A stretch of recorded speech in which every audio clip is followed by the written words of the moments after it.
charging on. So the important thing that I was telling is that the default values cannot appear before the non-default ones. So for example, writing something like this is invalid. So all the default values will always go to the end of the function syntax, right? uh, okay, this is one thing. And there is another thing called the positional arguments and the keyword arguments. So here, if you want to specify, let's say x is 2, z is 3, and t is 4, you could simply specify as it as junk 2 3 4. So based on the positions, it will pick up 2 as x, 3 as z, and 4 as t. You could also specify them. So this is called positional specification. You could also specify them based on their names. For example, you could say x equal to 2, z equal to 3, and t equal to 4. This is called keyword keyword based function definition. So basically, the convenience that this keyword definition provides is that suppose you have a bunch of arguments, not all of them you would want to specify yourself, so you can simply pick and choose which all arguments you want to specify and pass them that. The others will be taken care of by the default values or by the function definition itself. So I think this is a basic overview of functions which should get us started. And just a small note that you can do whatever you want inside the function, and you can either return something, or if you don't return anything, it returns a none value by default. Let me show you how. Let's say I do some foo equal to x, x into 2 plus x into z plus t, and I do nothing. Now I have assigned the return value of the function junk to the variable y, but my function doesn't return anything, so it will by default return what is called a none object. So let me print y. So y is a none object. So we need to be careful while using functions which do not return anything, because this none type variable cannot support any arithmetic operation going forward. So it will give you errors like none type object does not support operation plus. So for example, if I do let's say print y plus 2, let's see what it does. It says unsupported operand type for plus, none type, and int. The first variable is none, the second variable is int. So the plus operation is not supported for these kinds of variables. So this is a minute thing. Another thing is that you can have no value returned, or you could have more than one values returned too. So for example, you could have foo defined as this, bar defined as uh, x into t, and you could return both foo and bar. So in which case it returns a tuple which contains foo and bar. So let's see what my y looks like in this case. So it is a tuple where foo is 14 and bar is 8. So this is fairly easy way to return multiple values, which is really difficult sometimes to do in conventional programming languages, C, C++, Java, etc. and basically uh, if this is a tuple, you can directly unpack the tuple by doing something like I won't use the names here to confuse you. Let's say g comma t, g comma y, g comma l, let's say, equal to junk. So the first value returned by junk will be assigned to g, and the second value returned by junk will be assigned to l. Now note that the number of values returned by junk should be equal to the number of values here, otherwise it will give you an error. So I can print g, I can print l. So if you want to print it better, you can do something like print g equal to and comma g, and similarly you can do l equal to comma l, which will explicitly tell you what is g and what is l. This is it. There is another way to print strings, which is using the percentage s notation. So percentage s is kind of a placeholder which will insert the string, insert some string instead of percentage s here. So how do we specify which string it will insert is using a percentage after the string, after this string, and specifying the variable name like this. S is for the string. So it has replaced the value of the variable g by by the, I mean, it has replaced the percentage s by the value of variable g, like this. And you can also have multiple percentage s's. For example, you want to print it twice, print both g and l. Here you can have something like percentage, in which case you will specify a tuple whose first value will go to the first percentage s in the string, and the second value will go to the second percentage s in the string. So g comma l equal to is this string, and after this 14 is the value of g and 8 is the value of l. So sorry for the detour. So basically we were talking about functions.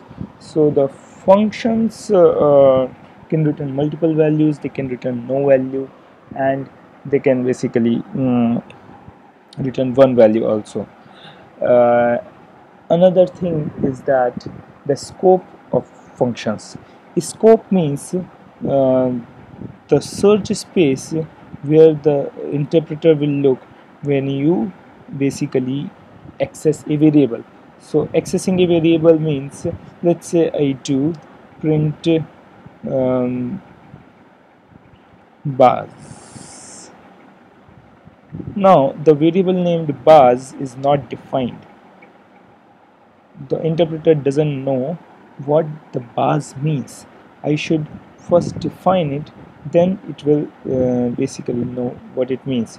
So it will search in a space for the string bars, and if it finds it, it will basically assign that value to this variable, otherwise it will say it didn't find it. So this is called the scope. So for a function, the scope is within the function. Plus so if you have, let's say you have bars equal to 65 here, and if you do a print bars inside the function junk, it will not recognize that it has been defined outside the function, because the scope of the function is local. And I am being stunned.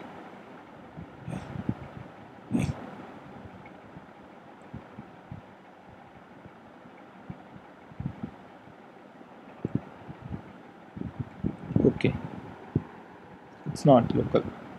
I'm sorry.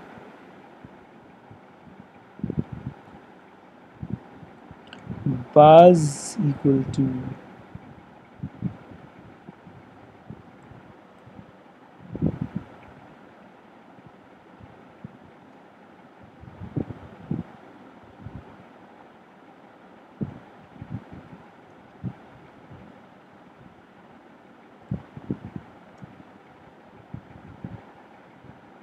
okay, this will clear out some of the concepts very well. So basically we have a variable named bars. So bars is available. Let's first comment out this. So bars is available to the function junk because it has been defined in the same file. So this variable is available. uh, so if I simply do bars, it will print me out 65, which is the value of bars here. Now if I change the value of bars here, so this is a local copy of bars it has created. This is not the global variable bars. So basically it will create a local copy and print 74 here, but then when it comes out of the function, it sees the local copy is gone, so all it sees is the global copy, which is 65. So if you run this test, it basically prints 74 first, which is nothing but this print, which gets printed when this function is called, and then the second print, which is the old value 65, since the local value didn't reach outside the function junk. Okay, so this should clear out some concepts of local and global variables. So now if you really wanted to change the global value of bars, and you wanted the function to use the global bars, not just the local one, you would use the keyword global. So in this case, let's see what it does. So doing this is not allowed. You have to first specify it as a global variable, and then you can do whatever you want. Now you can see that specifying the bars as global, it has changed the global bars, and if I print bars after calling the function junk, it basically updates the global variable bars, right? But then using globals is strictly uh, not good for a good programmer, because polluting the global namespace is really painful. So basically you should never pollute the global namespace, because these names might collide with some other names, and then things will happen which will be hard to debug. So basically it is always suggested to keep a local namespace and only play around with that. So how to deal with this? So basically there is something called classes.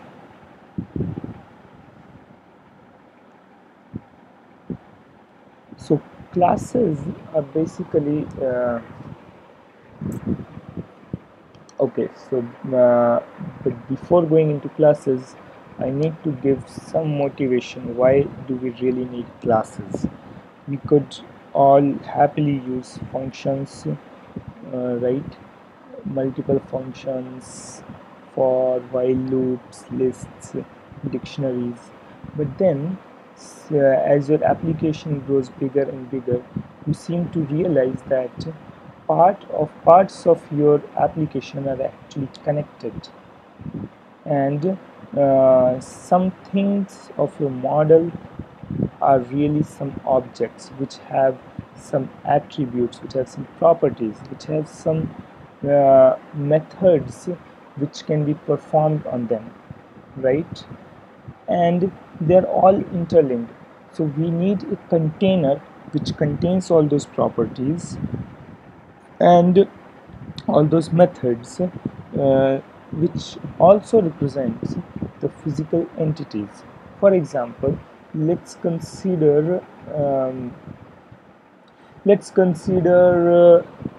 a person, a person's profile in a form. So a person will have a first name, his last name, his age, his address, right? These are various attributes of a person object. Plus, there will be different methods to operate on this person object. For example, you could have a method to capitalize the first name, which will basically capitalize his first name, right? Or maybe you could have a method to print out the name of the person and the address of the person in nice pretty fashion, so which basically deals with different attributes of the person which are connected together. So this basically calls for a need of a container which will represent this person as an object, and then I can use this person object as and when required. So the way this is done is I will demonstrate it with a simple class example. Let's create a class called person. So classes are created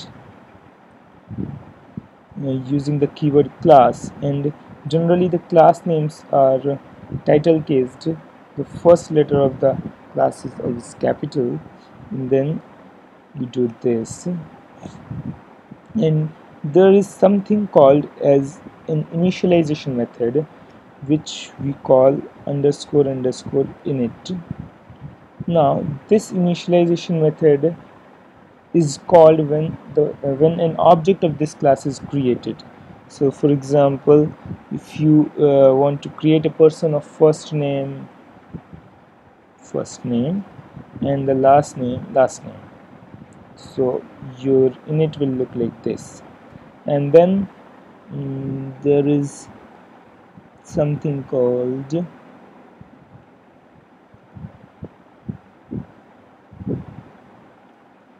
self.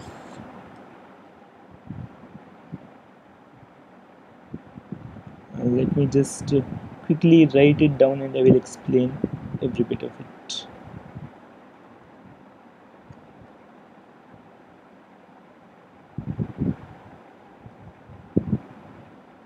Let me create a person named Prashant Agrawal.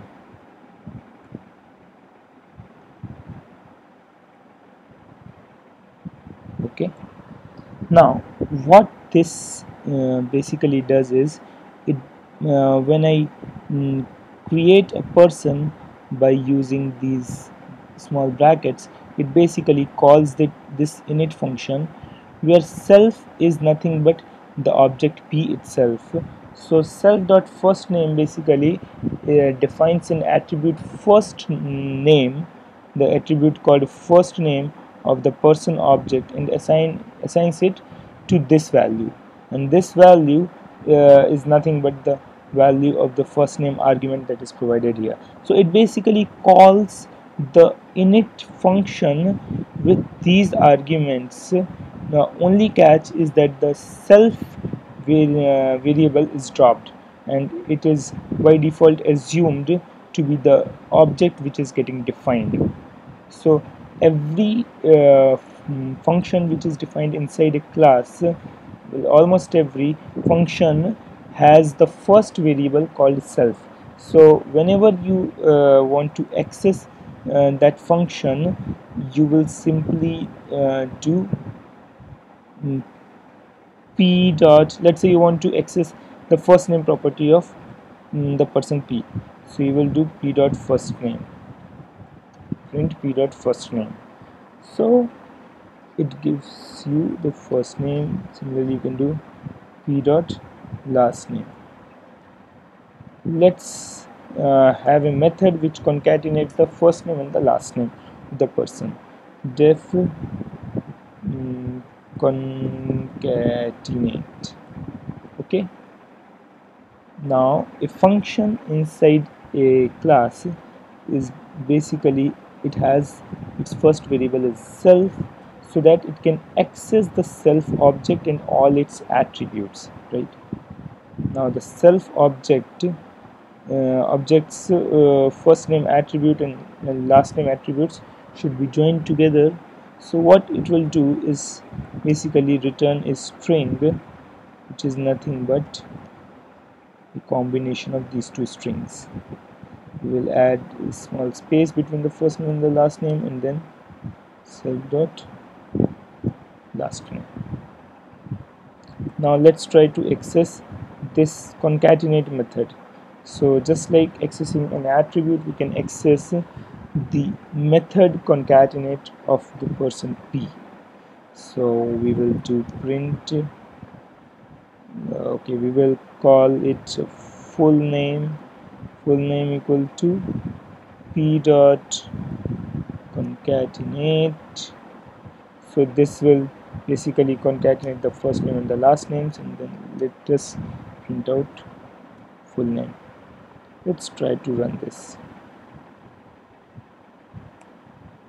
So it has printed out the first name, the last name, and the concatenated full name. So of course this is a really stupid example which does nothing but concatenates first name and last name of a person, but as your application grows bigger and bigger, lot of things are there which are interconnected and which need to be object oriented. So whenever you think of a complex model, you can think it of as an object which has various attributes. The attributes can be let's say different parameters of the model, or different methods that the model contains, or different physical quantities, anything. So if you can imagine it as a physical object, it should be a programmatical object, because once you define an object, then it is really easy to reuse it. You can have a person P here, and you can have another person P. So all the methods that the person P has, another person P2 will also have those methods. So it is really helpful to write well-designed code, uh, and basically to reduce the effort. Another very good feature of object-oriented programming is inheritance. Inheritance is like, if you have a base class defined, if you have let's say a person class defined, right, and you want a manager class. A manager or an employee is also a person, but he has some specific properties which a regular person doesn't have. So what we will do is that it will contain all the properties and all the methods that person class has, but it will have some additional properties, some additional methods, or maybe some modifications to the existing methods of person. So it will basically inherit from the class person like this. So let's say I define a class employee which is inherited from class person. So this is how you specify it is inherited from this class, by uh, putting it inside the parenthesis in the class name definition. So here it will take nothing but the first name, the last name, and in this case we will also take the company of the employer.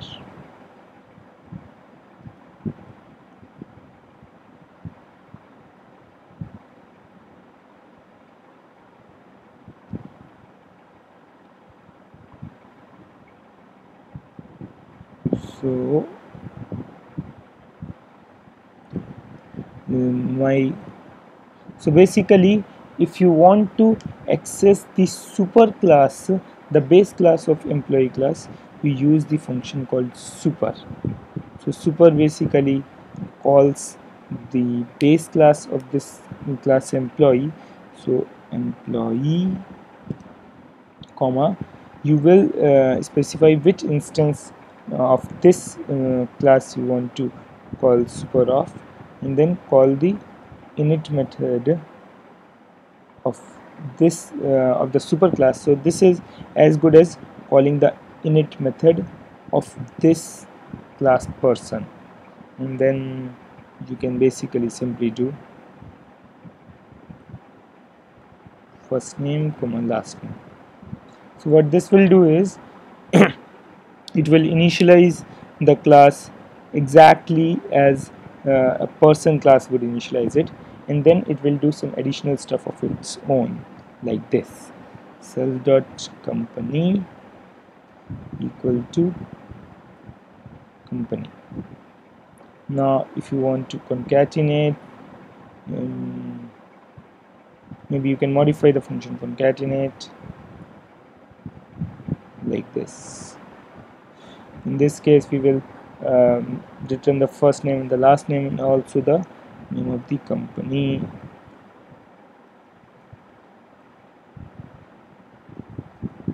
We'll add a comma here and then add the name of the company. Okay, and maybe we can also add another function which returns the basically returns another employee of the same last name working in the same company. So I will call him this employee's brother. So brother. Alright, so this is a brother who is in the same company and has the same last name as this employee. So how will I do it? I will create another employee. So I will name him the brother. He is an employee whose first name is self dot first name, whose last name is no, his first name is not self dot first name. His name is Shashank. Alright, and last name is same as the last name of the current employee, which is self dot last name, and whose company is same as the first person's company. So self dot company. Okay, and this will return the brother. I'm sorry. So now let's say we define Prashant Agrawal as not just a person. Now he is an employee whose first name is of course Prashant,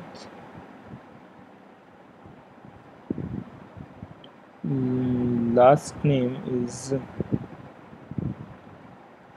Agrawal, and company is Enthart. Alright, now this he is an employee. Now if I do print pa dot company, first of all this attribute should be there. Now pa dot concatenate, it will show the company's name also with the first and the last name, and let's say let me obtain another employee who is the brother of PA and return his name and his last names. So PA dot brother, this is a function call to PA, and I will just print what essay looks like.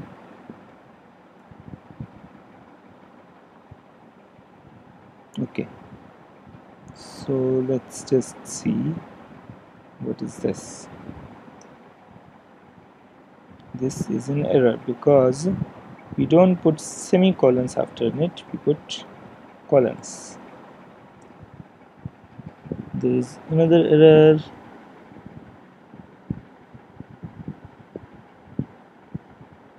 which says that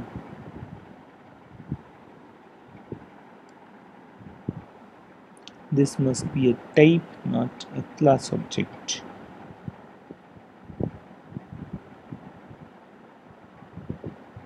So maybe I goofed it up.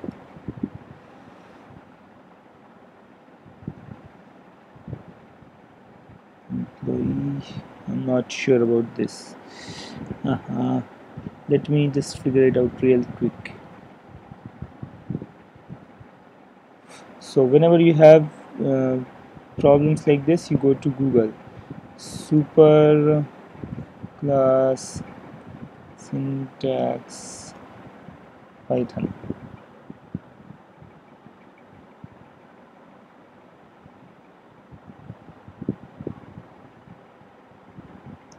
Let's hope my internet is working. Yeah, it is.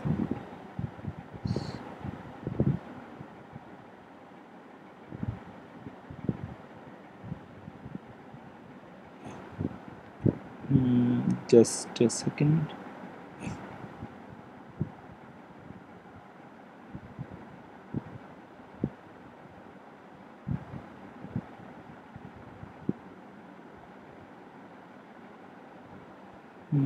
Looks like this is exactly what I'm doing. Just a second. Maybe not. Employee comma self dot init. First name comma last name. Yep, this is what I'm doing, right? I'm not sure what is wrong.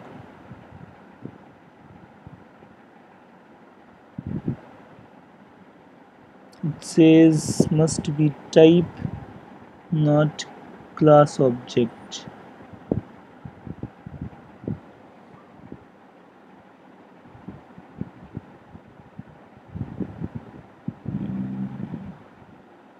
Let me see what is wrong.